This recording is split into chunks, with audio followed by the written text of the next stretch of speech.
रामपुर से शुरू हुई वोट बचाओ संविधान बचाओ पदयात्रा। संजय सिंह बोले, भाजपा गरीबों का वोट काटकर लोकतंत्र की हत्या करना चाहती है। रामपुर, उत्तर प्रदेश। लोकतंत्र और संविधान पर कथित हमलों के खिलाफ आम आदमी पार्टी ने आज रामपुर से एक बड़ा राजनीतिक आंदोलन छेड़ दिया है।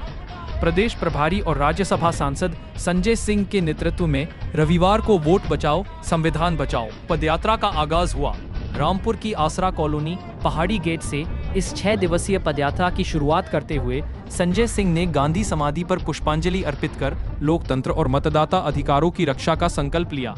संजय सिंह ने मंच से भाजपा पर करारा प्रहार करते हुए कहा कि भाजपा गरीबों, दलितों, पिछड़ों और अल्पसंख्यकों का वोट काटकर लोकतंत्र की हत्या करना चाहती है।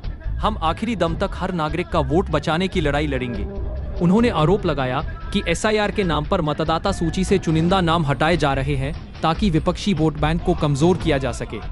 संजय सिंह ने कहा कि यह न सिर्फ मताधिकार पर हमला है, बल्कि संविधान की आत्मा को आहत करने की साजिश है। आम आदमी पार्टी की यह पदयात्रा जनता को संविधान और मतदाता अधिकार की रक्षा के लिए एकजुट करने का प्रयास मानी जा रही है। पार्टी का कहना है कि अब वक्त आ गया है जब हर नागरिक को लोकतंत्र बचाने के इस संघर्ष में शामिल होना चाहिए। रामपुर की धरती से उठी यह आवाज उत्तर प्रदेश के राजनीतिक माहौल में नई गर्मी पैदा कर रही है। आम आदमी पार्टी का दावा है कि यह यात्रा केवल विरोध नहीं, बल्कि जन संविधान की रक्षा का आंदोलन है जो सत्ता की मनमानी के खिलाफ एक निर्णायक लड़ाई का रूप लेगी। और यहाँ के जिलाधिकारी कह रहे वो नागरिकता ले चुके, तो चुनाव आयोग के नियम की भी जानकारी नहीं। सबके ऊपर कार्रवाई करना है आपको। आंगनबाड़ी कहाँ है? BLO ड्यूटी में। शिक्षा मित्र कहाँ है? BLO ड्यूटी में। स्कूल के टीचर कहाँ है? BLO ड्यूटी में। अस्पताल का स्टाफ कहाँ है? BLO ड्यूटी में। राजस्व विभाग का स्टाफ कहाँ है? BLO ड्यूटी में। लेखपाल कहाँ है? BLO ड्यूटी में। नगर पालिका का स्टाफ कहाँ है? BLO ड्यूटी में। तो तुम भैया अपनी सनक को पूरा करने के लिए दिन रात यही सब काम करते हो। अभी बाबा हमारे कह रहे हैं हम डिटेंशन सेंटर बनाएंगे, हम कह रहे पहले स्कूल बनाओ हमारे पैसे से। और अगर बांग्लादेशी कोई आपको मिल रहा है तो उसको अपने घर में आप रखिए, या तो उसको उसके देश में भेज दीजिए। गलत तो नहीं कह रहा हूं? अगर कोई बांग्लादेशी, पाकिस्तानी, अफगानिस्तानी मिल रहा है तो उसको हमारे पैसे से बिठा के यहाँ खिलाओ मत, उसको या तो उसके देश भेज दो और नहीं तो फिर अपने घर में रखो। गलत तो नहीं कह रहा, क्योंकि अंतरराष्ट्रीय नियम है।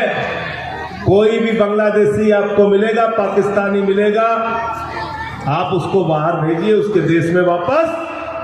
वरना अगर डिटेंशन सेंटर बना के रखोगे तो हमारे टैक्स के पैसे से फ्री भोजन, फ्री शिक्षा, फ्री इलाज, सब कुछ, घर, सड़क सब बना के आपको देना। तो जो मिल रहा है विदेशी नागरिक उसको भेजो, लेकिन जो देश के लोग हैं उनका अधिकार हम आपको छीनने नहीं देंगे। तो 6 दिन की यात्रा, कितने लोग साथ में चलोगे? हाथ उठा के बताओ। तैयार हो सब लोग? तैयार हो? यहां से लेके अमरोहा तक कौन कौन साथ में चलेगा? कितने लोग चलोगे? वाह, पक्का? मैं एक बार चेहरा देख लेता हूं तो मेरे आंख में फोटो खिंच जाती है, याद रखना। अटेंडेंस भी होती है। तो इसलिए अच्छा चलो, उतने दूर भाइयों ने सैकड़ों करोड़ का भ्रष्टाचार उत्तर प्रदेश में जी राम जी के नाम पर कर लिया।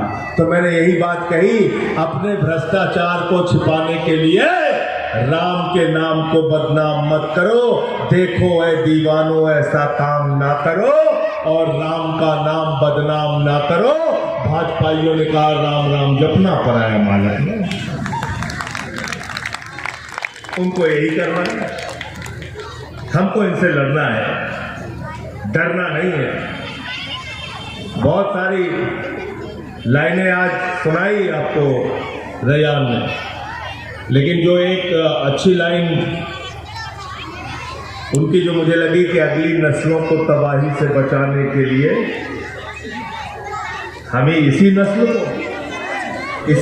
को अपने हक की खातिर लड़ना हो, जो भी करना है इसी नस्ल को करना हो।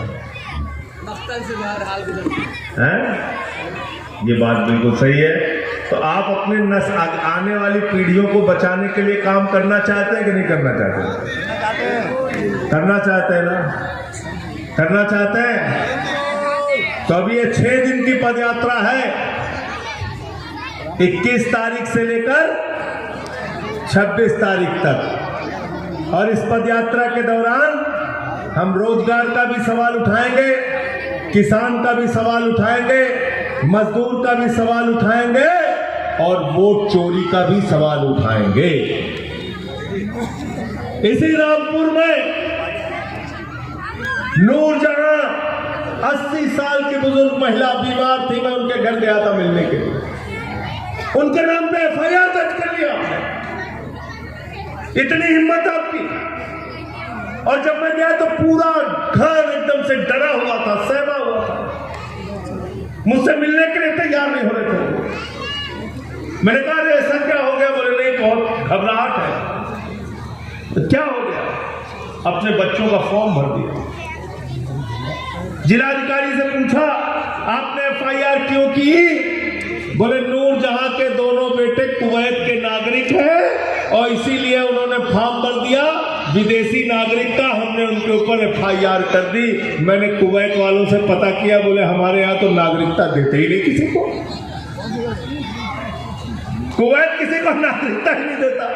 की आवाज मजबूती के साथ उठाते हैं।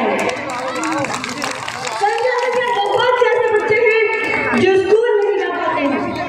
वो अच्छे स्कूल इसलिए नहीं जा पाते हैं क्योंकि उनकी आर्थिक स्थिति अच्छी नहीं है।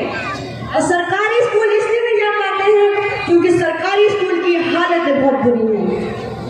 मुझे बहुत अफसोस होता है कि मैं तो एक अच्छे स्कूल जा पाती हूँ, पर ये छोटे बच्चे अच्छे स्कूल नहीं जा पाते हैं, अपने पैरों पे खड़े नहीं हो पाते हैं, अपने मुस्तकबिल को अच्छा नहीं बना पाते हैं। आज जिस मंच पर हम सभी लोग खड़े हुए हैं, कई महीने पहले तालीम तरबियत वेलफेयर सोसाइटी के मेंबर्स ने अपने हाथों से यहाँ का कचरा साफ किया था। फिर जहाँ जो सामने टंकी लगी हुई है, उस पार्क का अपना कचरा अपने हाथ से साफ किया था। फिर हमने बच्चों को पढ़ाने का फैसला लिया। कई महीने हो चुके हैं, मेरे पापा, आयुष सर, रैयान सर और भी कई क्वालिफाइड टीचर्स उन बच्चों को रोज पढ़ाने जाते हैं। कभी कभी उन बच्चों को मैं भी पढ़ाने चली जाती हूँ, तो मुझे बहुत खुशी होती है कि ये बच्चे भी अपने मुस्तकबिल को अच्छा कर लेंगे, अपने पैरों पर खड़े हो जाएंगे, अपने माता पिता का नाम रोशन करेंगे, इस रामपुर का नाम रोशन करेंगे, इस कॉलोनी का नाम रोशन करेंगे, इस भारत देश का नाम रोशन करेंगे। मैं आपके बिहार पे इन सभी बच्चों से वादा कर लूं कि जब आपकी यूपी में सरकार आएगी तो आप इनको सरकारी स्कूल बहुत अच्छा बनवा कर देंगे, जैसे हमने दिल्ली और पंजाब में बनवा कर दिए हैं। तो देखिए साथियों, संजय अंकल आपके सामने इस वादा को पूरा करने की हामी भरी है। मैं आपसे भी एक वादा लेना चाहती हूँ। आज तो संजय अंकल यहाँ से हम लोहा तक पैदल पदयात्रा तय करेंगे, पर मैं ये चाहती हूँ आप यहाँ से आज सिविल लाइन्स अंबेडकर पार्क तक हमारे साथ इस पदयात्रा में शामिल हो। क्या आप शामिल होंगे? जोर से बोलिए, हाथ खड़ा जाएगा। लखनऊ की हर बड़ी हलचल, अपराध की सच्ची खबरें, द लखनऊ टाइम्स, सबसे तेज, सबसे सही।